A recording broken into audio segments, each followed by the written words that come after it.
for sure. There's no question about that. It's the latest stuff that I've been reading online by a very senior virologist from Holland is saying there's no question about it. It's going to mutate and it's going to cause havoc over the next few years. So, I mean, we're now being charged £5,000 fine if we decide to come and visit you, Don. Is that right? Yeah. But you know, Scott, I'm worth it. I know you are, mate. But if you're going over to fix Don's house and inspect it, you don't have to pay the fine. You're allowed. If you've got a house over there, you're allowed apparently. So I don't know what. Oh, is that right?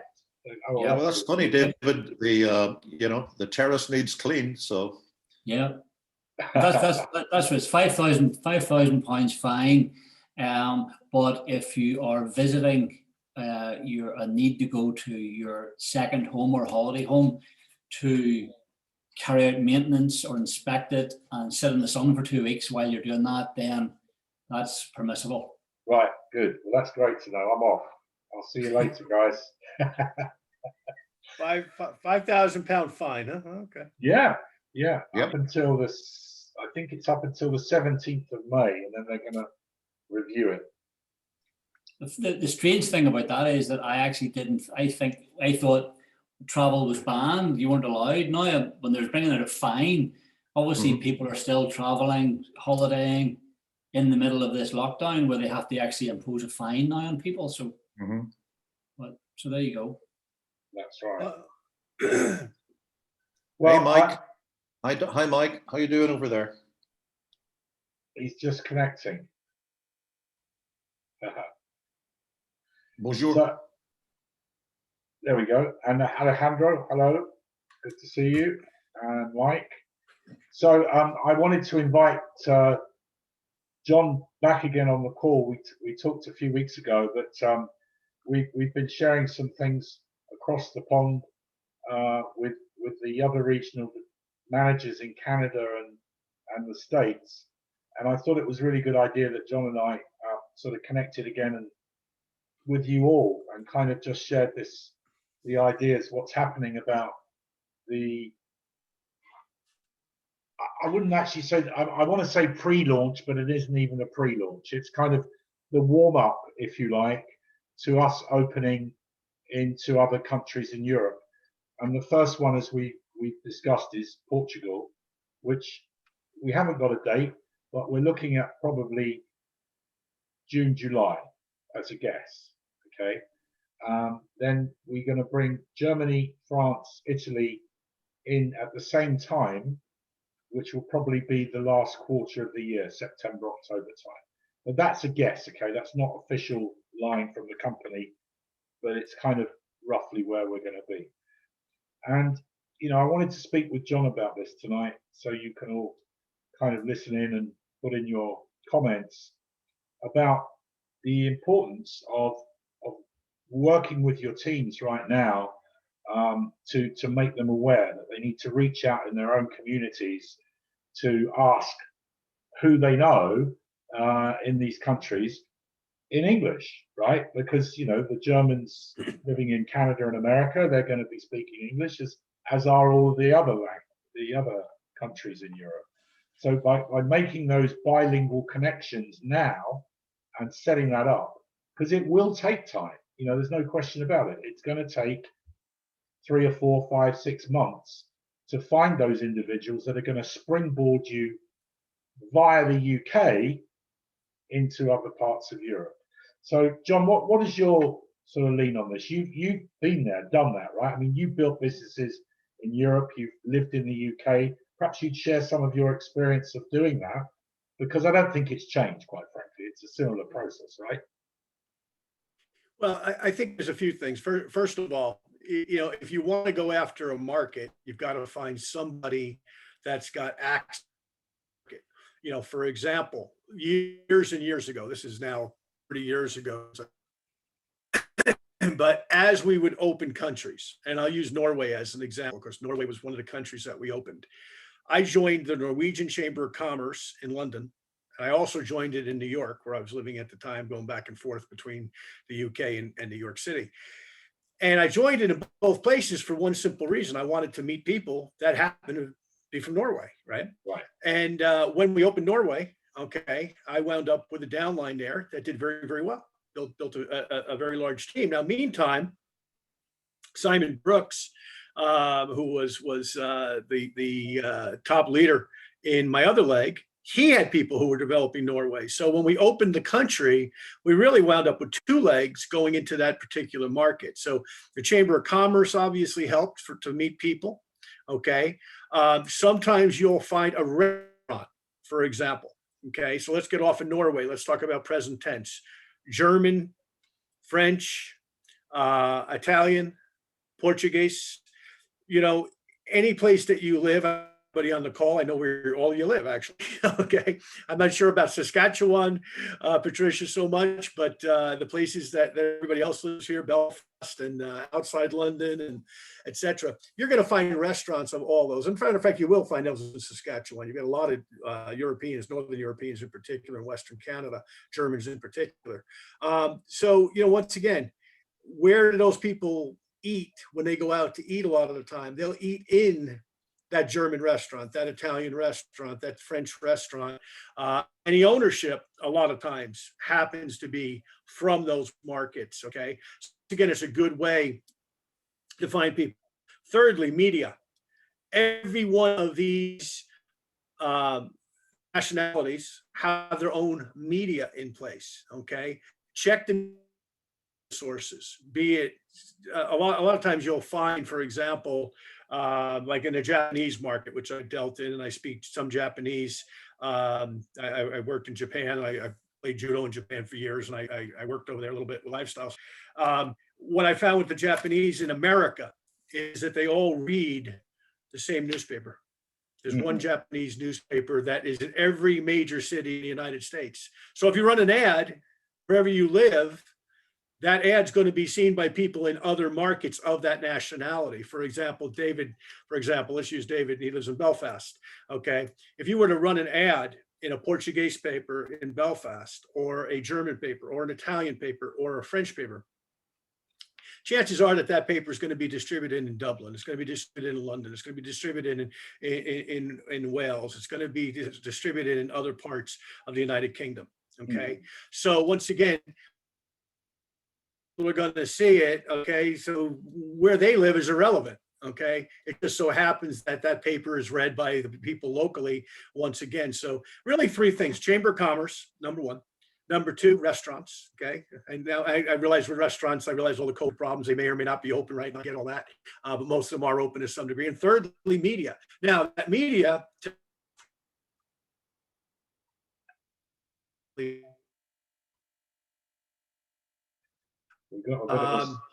there's that are connected to these groups of people. Okay. So you use the social media. It's free. Yeah. You got a bad line there.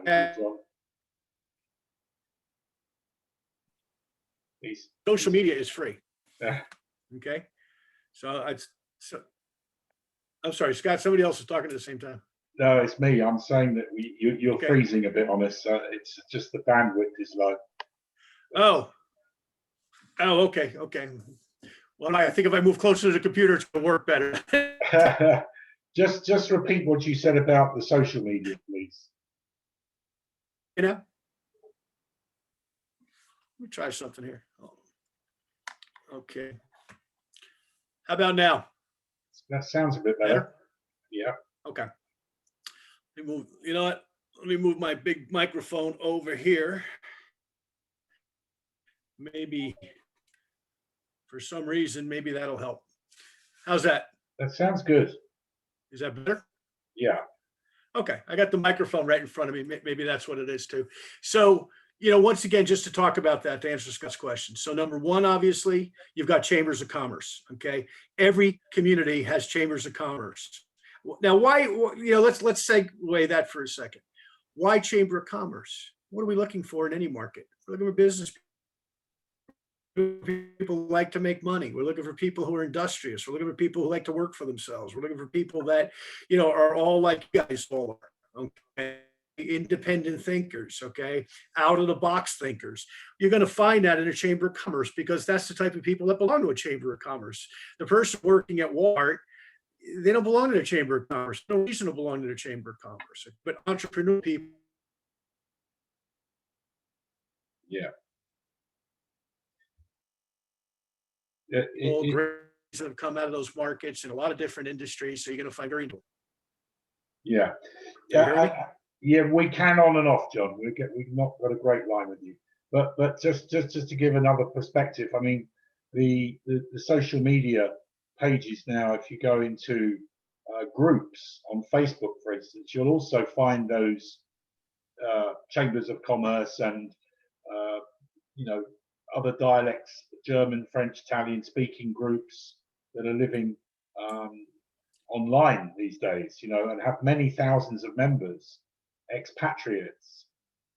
So that I'd encourage people to take a look at that too, because you've only got to put it in the search bar on a Facebook page, and Germans living in my area, and they'll pop up, and you'll see there's thousands of members in those groups. He's well and truly frozen on us now, isn't he? So, have any of you? No, You're there? I'm going to sign on my other computer. I'm still there. Okay. I'm signing on my other computer as well. Maybe you'll be able to hear me better. Okay. But I mean, is any You of gotta you? have all these secrets about opening a market. Yes. Yes. And I'm wondering if anybody has any input on that from their own personal experience. Do you, Don, or David, or Mike?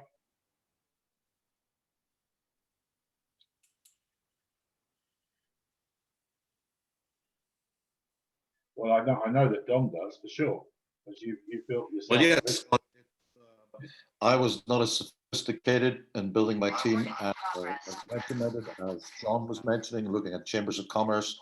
We're going for meals in ethnic restaurants or media, but I really just used the warm market approach of who do you know? I mean, that's, Yeah. I'm not, I think what John is saying is a tremendous expansion of this to being the commerce, the restaurants, and the various media. Pam and I, we at it, and that individual, someone who knew somebody in a particular country, going. Was to say, who do you know that might know somebody? That individual might say to me, well, why do you ask? Conversation, the opportunity, it was a win situation where whether the individual knew someone in that particular target area or we got in conversation. And often the person would say, well, as a matter of fact, yes, I do know, my cousin knows some people in that area. Yeah. And then, the question is why? And we go on from there. Well, the reason I'm asking you is, so, I like what John's saying here, but these three targeted, focused of chambers of commerce, restaurants, and media, we never really got that sophisticated. We just asked everybody that we knew, who do you know? And that approach worked very well. Yeah, absolutely. And but I think also it's so much easier to contact those groups now. When John was talking about it, 25, 30 years ago, there was no way to do that apart from going to the library or finding a telephone directory and looking them up. Now you've actually got all the members of those groups that are on a Facebook page. You can reach out to them directly. Well, can you hear me now? We can. I think we've got generally speaking, we've got a very weak line tonight for some reason. But yeah, I swear. Am I better on this computer or the other one? The other one's still on. You've got two going by the sounds of things because you've got. Hold on, let me move this other one. How about? Can you hear me better on this one? That seems to be better. Yes. That's crazy. I got this super expensive mic that I'm doing all my broadcast from, and you can hear me here, and I've got anyway, technology. All right, so just to continue, okay, so and I heard what Don was sharing as well. But if you look at it, be it social media, be it the actual media, newspaper media, for example. Now, if you do decide to run ads, be they online or be they in the actual newspaper, magazine, etc., from these different groups, make sure that you make it clear in there that you need people who understand English. They don't have to be fully bilingual, but they need to understand, because you're going to teach them your business. And one of the things I always did was I ran a lot of advertising in these different markets that would tell people that I'm going to teach them my business, but I only speak English, which means they obviously have to have a comprehension from it. Years ago, when we opened Lifestyles in Quebec, this is a long time ago. This is before the UK even. I actually lived in Montreal. I moved to Canada. I got an apartment in Montreal, and I ran an ad. And in that ad, I basically had in there, it was a really simple ad. It said, last year I made more than the Prime Minister of Canada and the President of the United States combined. Interested? Fax me. This was with a fax machine, if you remember those. Yeah. I still have one in my office, by the way. We still use it. But remember those? It makes you a real dinosaur when you still have a fax machine. But for banking documents, you need it. Anyway, so here's where I'm going with that. I ran this ad, and I stipulated in it, I speak only English. I got one ad response. It was a guy named Michel Pensivi.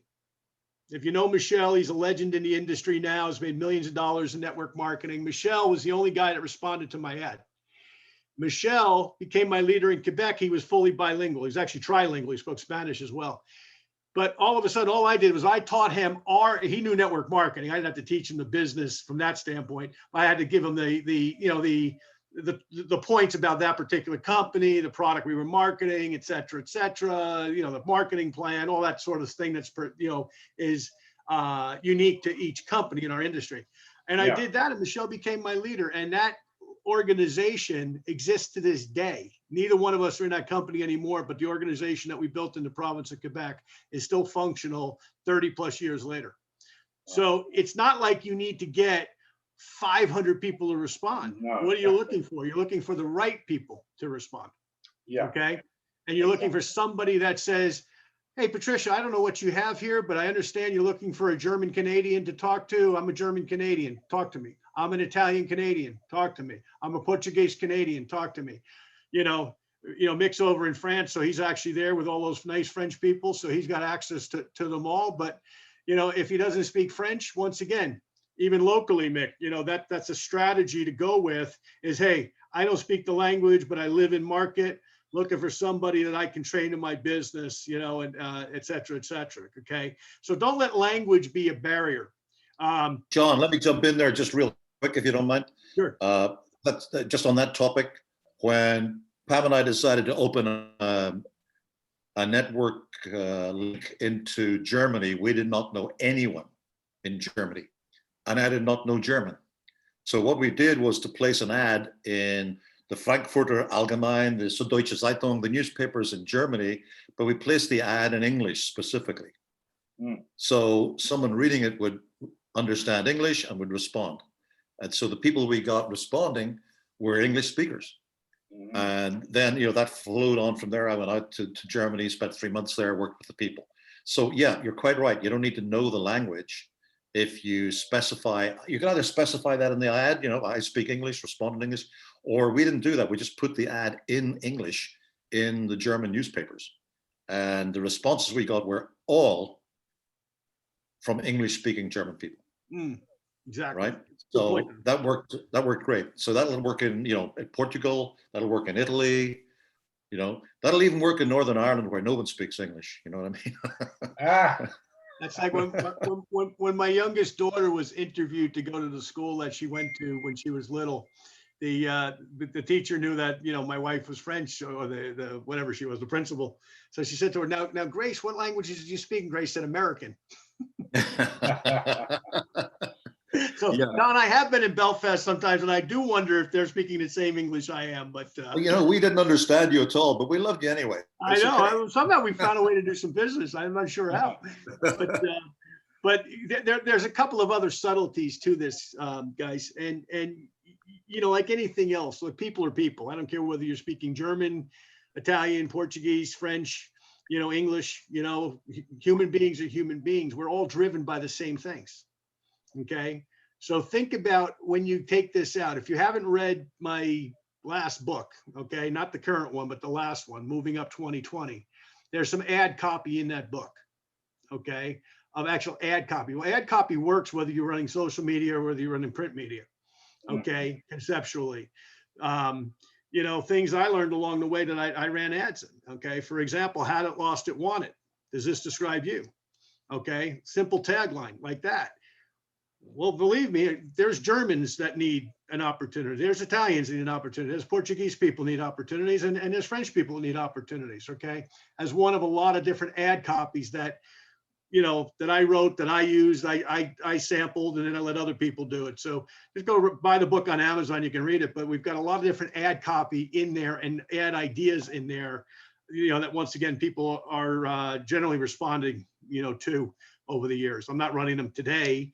But you know, every time I've started a new network marketing business, I've gone back to my ad copy, so to speak, and, you know, started to run it as a theme. Okay. I think it's worth saying as well, John. I mean, you know, the timing of this in terms of our opportunity is phenomenal, because obviously the product fits very well with the conditions that are going on around the world, and the opportunity does, because, you know, as we've seen, many small business owners and entrepreneurs have hit the wall, and probably won't come back. I mean, I've been talking to people in Valencia where there's probably 25% of the restaurants have gone, not closed, but gone. I mean, really gone. You know, and that's indicative of what's happening all across Europe right now, as Brits were a nation of shopkeepers, as you might remember, and that's no longer the case. You know, so these people are pretty much voiceless right now because they can't express what's going on, and, you know, the government's closed it all down.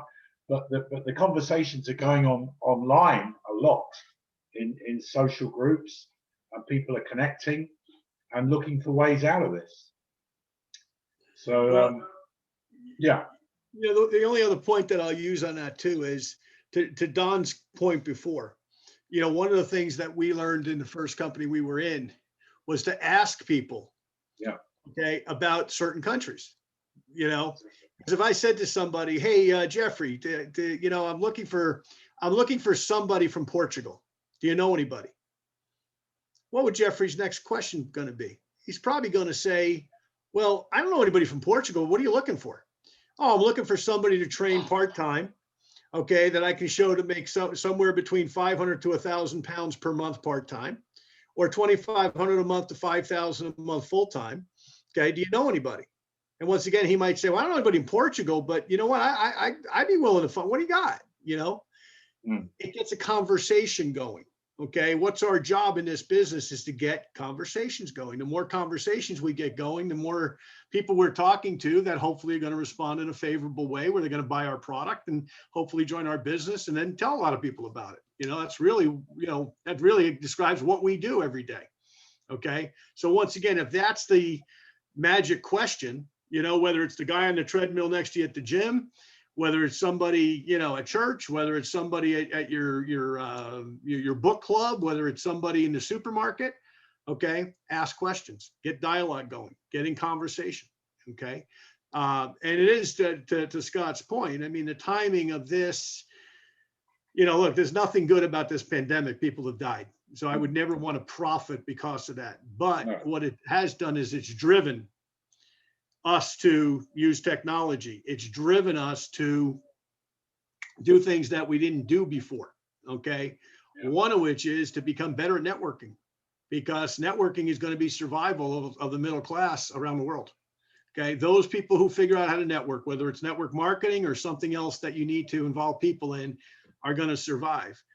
to Scott's point, not only in Valencia, right here. I live in Richardson, Texas, which means probably nothing to any of you outside of maybe Alejandro. I think you've been to Dallas. Scott, I'm sure you've been over the years. But I live just north of Dallas, major, big city, 8 million people roughly. There's a town called Allen, Texas, which is right above here. And Allen, Texas has the largest high school in the state of Texas, 5,000 kids. There was a guy with a pizza parlor, a Chicago pizza parlor, across the street from that high school. The guy was there 30 years. Because they closed the schools, he's out of business. Yeah. Which means he didn't have enough cash to just lock the door and say, hey, when this thing's over, I'm going to reopen. He had to continue to pay the rent and all that. Well, and I don't know whether he was an older guy. I don't know all the circumstances, obviously, but one of thousands of examples in every community, large and small. I was in North Dakota in September. Okay. I was not too far from you, Patricia. I was in the southern part of North Dakota. And when I was there, it was lunchtime. So I'm looking for a restaurant. So I get talking to this lady and she was looking for her husband, actually. She thought I knew her husband. I'm like, no, I'm just a traveler. Anyway, I get talking to her. I said, where can I eat? Now, this is a fairly small town in a rural area. She said, the only restaurant's out of business. It closed. So, point being, the survival of the middle class is going to come down. The rich are going to be fine. The really rich people in the world are going to be fine. Okay. Some of them have profited from this, frankly. Okay. Yeah. Fairly or unfairly, they've profited. Okay.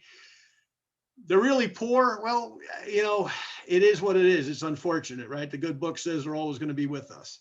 But the rest of us, the middle class, whether you're lower middle class, middle class, or upper middle class, which describes, 98% of the people in every country that we do business in, we're the people that got to figure it out. And so do the people that you're talking to.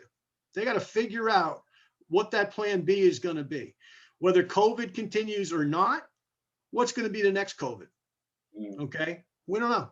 Maybe it's not going to be a disease next time. Maybe it's going to be something worse. Maybe it's going to be something not at all. I don't know. I don't have a crystal ball. What I do know is the people who figure it out will be fine. They will figure out a way to make a living. Network marketing is the best place. And that's what's driving the growth, not only of our company, but of so many other companies right now around the world.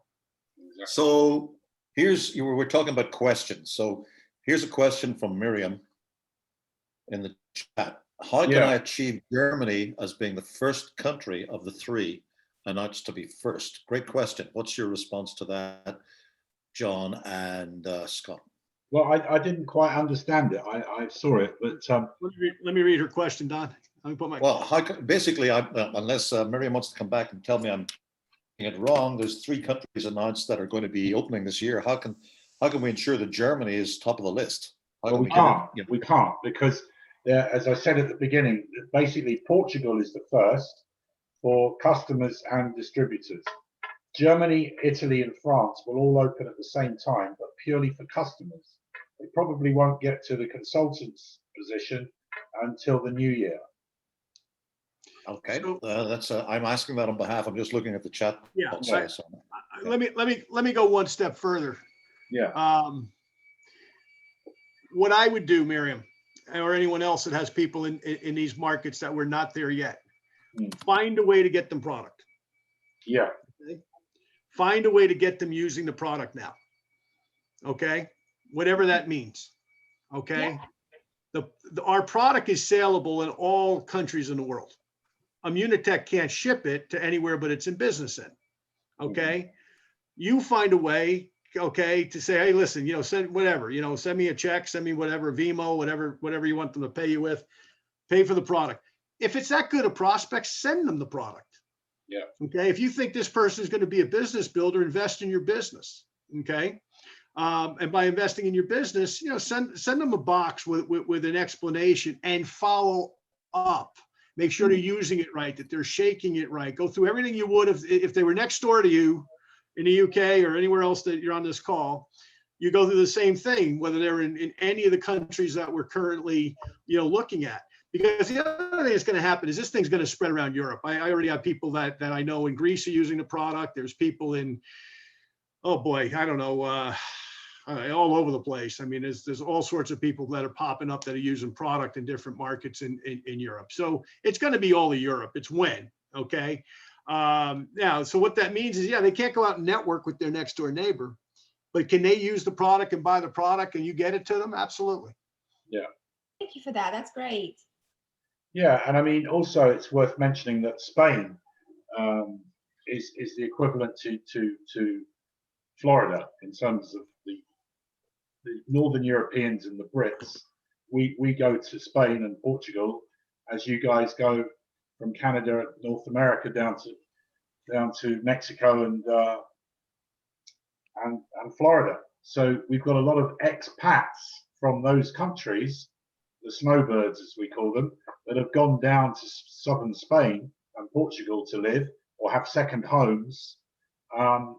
And they are that middle class because they bought property down there and they have a whole community of friends that they play tennis, golf, whatever, you know. So they're very, very tight expat communities. As I'm sure Don will testify, you know, because the Brits and in fact they integrate better, strangely enough, as well.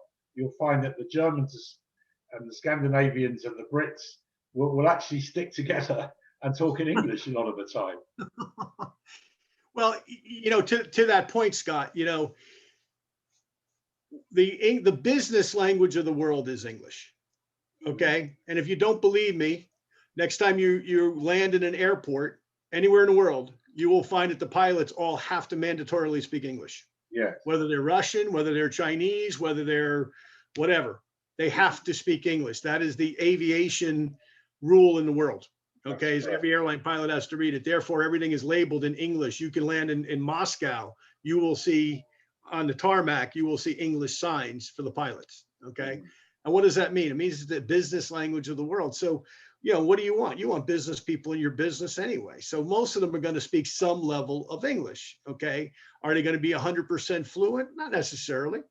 Okay. But they're going to understand enough. And once again, we should have tools that will evolve, I'm sure, prior to these markets opening. Okay. Bless you, Patricia. You know, so, you know, once again, look, if there's a will, there's a way. Don Hutchinson can tell you from his experience with Herbalife years ago. I can tell you from similar experiences with Lifestyles and other companies. You open a market. I mean, look, I made, I guess, we're recording this, Scott? We're just recording this for us, right? Yes, exactly. Okay. I mean, look, I made 80,000 pounds a month out of the UK, my top check. I don't know what that is today, Scott. What is that, about 120 grand? I'd say so, yeah. So did it pay me to pursue the people who eventually built the business in the United Kingdom? Yeah. I made a lot of money for a lot of years out of the United Kingdom as a result of one contact. Mm-hmm. Okay. One contact. And by the way, I gave that contact to a friend of mine. Okay, so he benefited by it too. Now I did that for good reason because I couldn't travel all the time and he couldn't travel all the time. I wound up living there and everything else. But one contact, okay, a guy named Nigel Allen, wound up opening up that whole market. Okay, and that's where Simon Brooks came from, and Don Hutchinson and Jim Marr, and on and on and on. A lot of great leaders. Matter of fact, Nigel's in Thailand now, as far as I know. Yeah. You know, Fraser Brooks, the legendary social media guy that I interviewed a couple of weeks ago. You know, I was at the hospital 2 days after he was born with his dad, believe it or not. So, you know, anyway, I'm getting reminiscent here, but point being, was it worth it to pursue that? And by the way, that organization in the United Kingdom eventually grew into Asia through Asian contacts in the United Kingdom that opened up Hong Kong and Korea for that company. So anyway, we can go on, but you get the idea. Yeah, absolutely. You know, and there are also a lot of companies that in our industry that have been affected. You know, we know that some of the travel companies, for instance, have had to close. And, you know, there's a lot of networkers that have been misplaced too, and are nervous about going to companies that are not sort of product relevant right now. And we are very product relevant, clearly, you know, and that's not going away either, is it? I think we're the poster child for product relevancy right now. Right. Network marketing. I mean, when we started this 25 years ago, we never thought something like this would happen, but here we are. You know? No. But hey, the last bit of advice I can give on this question, Scott and everyone, is, look, be aggressive. Okay. Be aggressive at going after some people. Okay. You're going to find, I don't mean aggressive in a nasty way. I mean aggressive in an aggressive way. Find that person that's going to build that market or that city in that market. I mean, so, you know, Germany's a huge country, for example. You know, you got 10 major cities in Germany. You know, it might be one city that you find a leader in. Okay, great. You know, they'll take care of the rest. You know, one leader. Okay. Well, you know, what does Ricardo Pelayo meant to my business, for example, in Mexico? Okay. What is Ilde Olivares meant? Okay. Who came before him? She's my other leg in Mexico. Okay. Alejandro could tell you, he knows that organization down there very well. Okay. 500,000 people in the downline out of 2 people. Okay. So what if you find, you know, instead of Ricardo and Ilda this time, you find, I don't know, Rudolph and I don't know what are German names, Rudolph and Helga. I don't know. You know, I'm German. I should know this, but way back, I have a German last name. Anyway, and by the way, one other point on Germany, I want to make this point to you guys. 2 other points, Germany and France. Listen well on this, guys. Okay. When you're talking to your French contacts, remember, some of the research for Immunical early on came from the Pasteur Institute in Paris. Okay. The world famous virologist, Dr. Luc Montagnier, who still is there. Okay. Still doing very prominent research, Nobel Prize winner for finding the HIV virus years ago. One of our research studies that's published in a medical textbook is from Pasteur.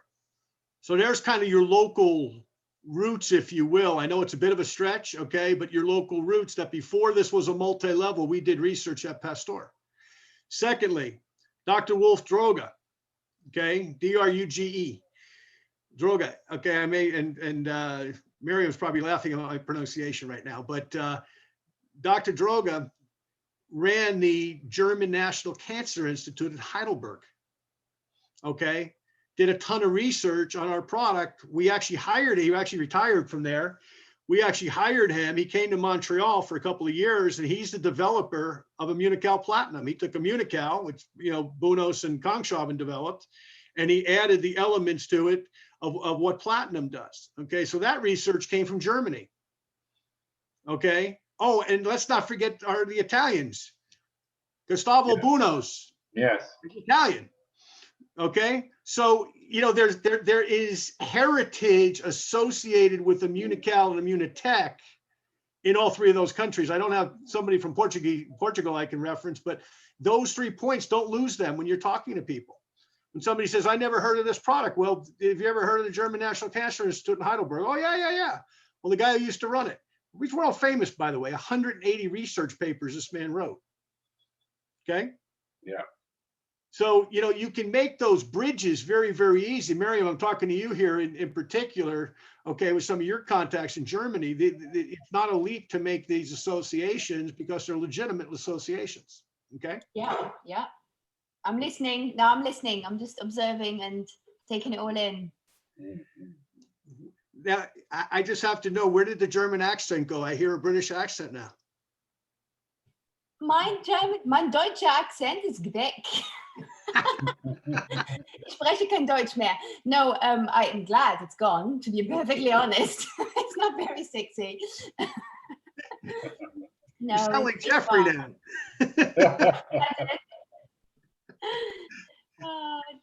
But look, guys, you know what? International business is what makes everything fun. Rudolph, I forgot Rudolph, Don. Thank you. Rudolf Steiner. If you don't know who Rudolf Steiner is, great German scientist. Okay, I mean, way ahead of his time in terms of science. But you know, I got to tell you, the Germans are going to eat this product up. I have to tell you. I mean, if you look at some of the greatest scientists in the world, they're all from Germany. I think Germany is going to go nuts with this thing. I agree. Absolutely. I think that Miriam is going to wipe the floor with this stuff. We don't want to I think so too. So we'll see. We'll see. I had to keep pushing her. No pressure. I have a lot of confidence in Miriam, Jeffrey. Yeah.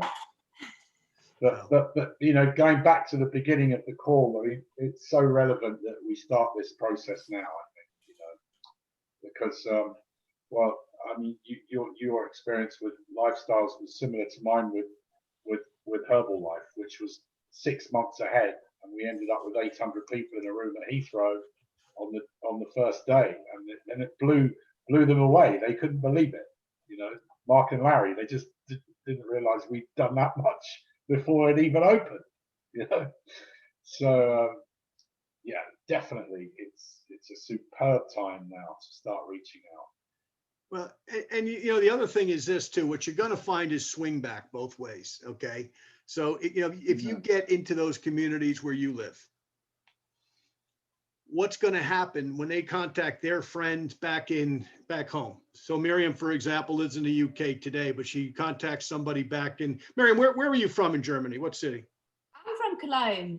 It's in the west of Germany. But I do have connection all over the place. I'm still in touch with my friends in Germany as well. And I've got friends and family there still. So I'm actually in the process at the moment of, I'm communicating at the moment with my cousins, because my cousin had surgery lately because of Crohn's disease. And she's been researching glutathione, weirdly. So I'm in contact with her now, and I'm sending a box down this week. And yes, we'll see where it takes us from. So let's just use that for an example. So you said Cologne, Miriam? It's a little hard on the speaker. Yes, it's Cologne. Cologne. Yeah. So Miriam is from Cologne. So she contacts her cousin there. Her cousin gets excited about Immunotech. And what is her cousin going to do? Her cousin's going to say, hey, I have people here in Cologne, great. But I have people in London that I know. I have people in Canada that I know. I have people in Texas that I know. She's going to build a network. And you know, every country we open, this pattern evolves. Okay. You know, Scott was sharing with me about a Colombian group or a Colombian gentleman that lives in Dublin. It's been there for 30 years. Well, look, he's as Irish as the next Dubliner for the most part when he walks into the pub. Yeah. But he has contacts back in Colombia that he's involved in his business. Exactly. And that's exactly what we want, is that swing back that goes back and forth between, you know, all these markets we're in. And, you know, if you look at the large companies that do billions in sales in our industry, that's what they have going is, you know, networking all over the world. And it's gotten easier, not more difficult with, you know, with all of these social media presences. So anyway, Scott, I don't know what else you need on my part. Anything else you want to ask? No. It was really just to really shoot the breeze on this subject and get we've got great interaction tonight. This is what I hoped. You know, it's one other little thing I mentioned that when I was working with the Nikken Corporation, a Japanese company, some years ago, and the biggest group of Japanese outside of Japan actually live in Sao Paulo in Brazil. Huh. Okay, there's more Japanese in Sao Paulo than anywhere else apart from Japan. And one of their Japanese people that was raised in Brazil, in Sao Paulo, only spoke Japanese and Portuguese. And he came across to Portugal, started a group in Portugal, which then ran into Spain, which then branched into the UK. And he had basically the whole of Europe in his organization just because he made the effort to come across. So, you know, it's bizarre how this could happen. Well, you know what's funny, Scott? You'll remember this story, and so will Don. I don't think anybody else here was associated with Lifestyles. If you were, I apologize. But how we opened Japan with that company was out of the UK. I'm just thinking back. A guy named Robert Peake, who was a Canadian married to a British girl, lived in Epping. I used to rent where I lived in their house. I rented the third floor of their house. Okay. So, and Don knows Robert. But anyway, Robert was a big skier, and we were having a convention in Las Vegas. So here's basically a British distributor, happens to be Canadian, but lived in the UK a long time. He's coming to our convention in Las Vegas, but he came a week early, and he was going to go skiing out in one of the ski resorts in Utah. So he goes skiing for a week, hops on an airplane to come to the convention, sits next to a couple named Lyle and Lisa Bailey. They wind up becoming friends. He winds up dragging Lyle and Lisa on their vacation to our convention. I wind up meeting with them. Long story short, they wind up joining the business. Okay. Did fairly well with the business. About a year into the business, Lyle calls me and he says, I've got this Japanese guy who's my mailman my mailman was on a Mormon mission, okay, with a Japanese guy who lives in town who's in the lumber business, that exports lumber from Utah back to Japan.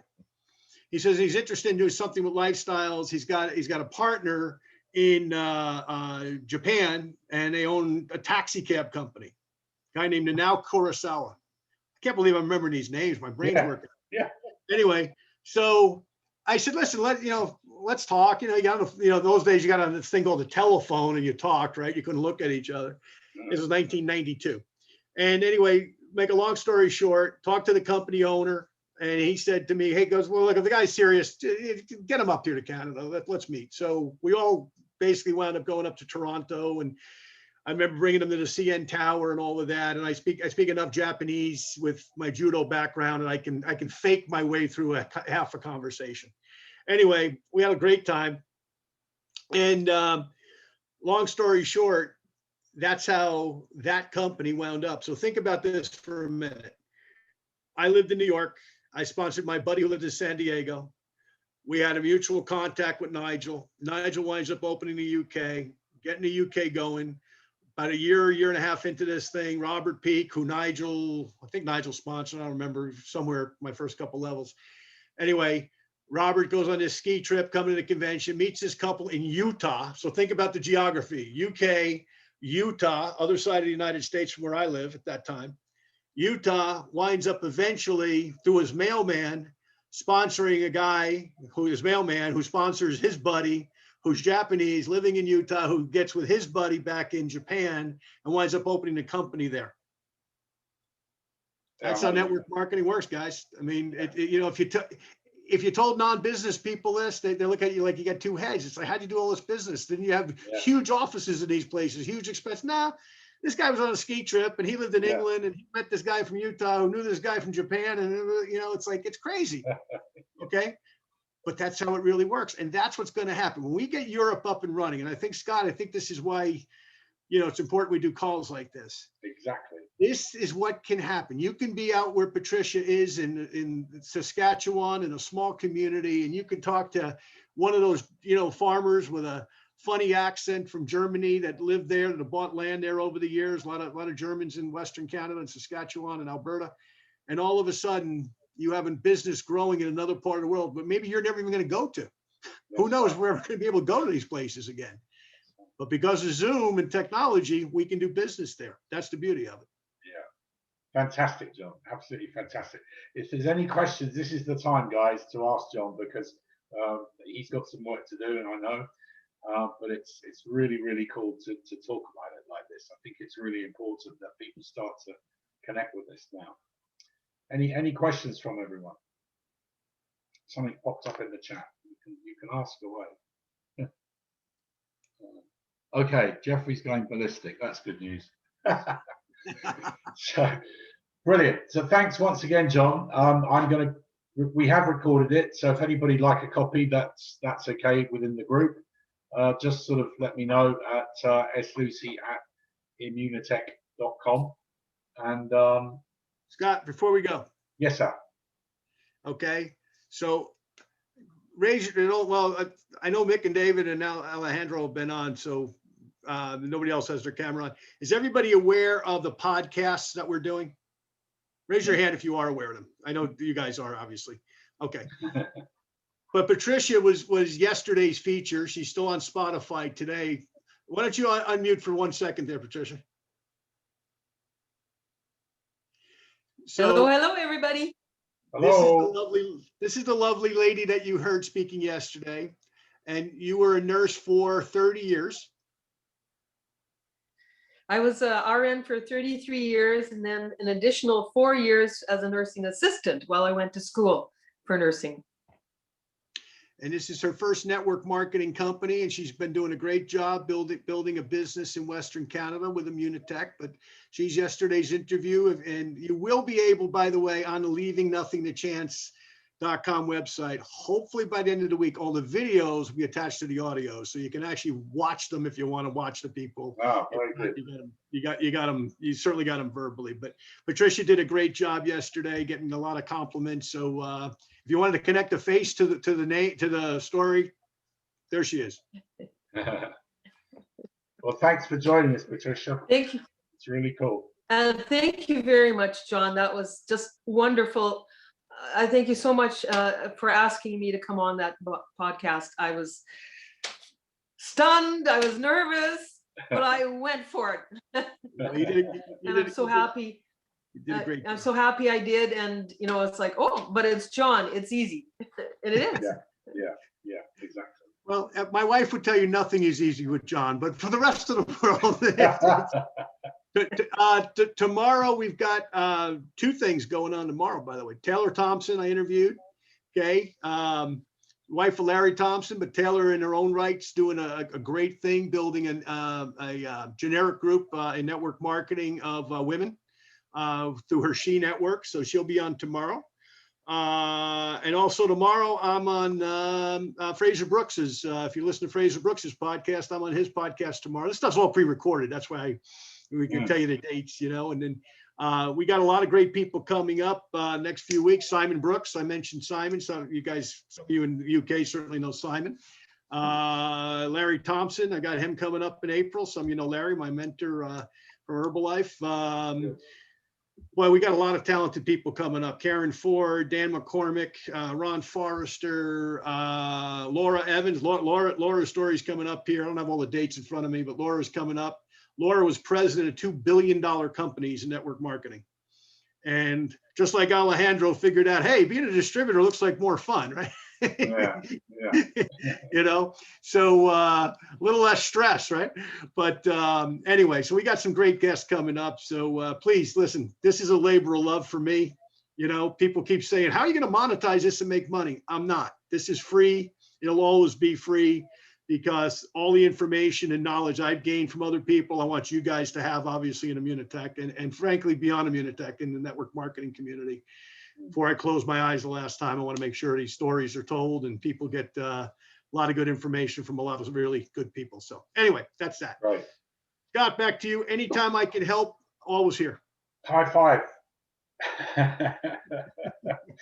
Great. Thanks so much, John. And appreciate you all joining tonight. Thank you. Good afternoon, good morning, wherever you are. And we'll catch up soon. I'll be back here next Wednesday.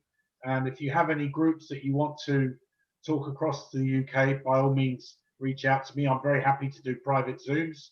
Not a problem at all. I've spent a lot of time in the field, so I'm very happy to sort of do that too.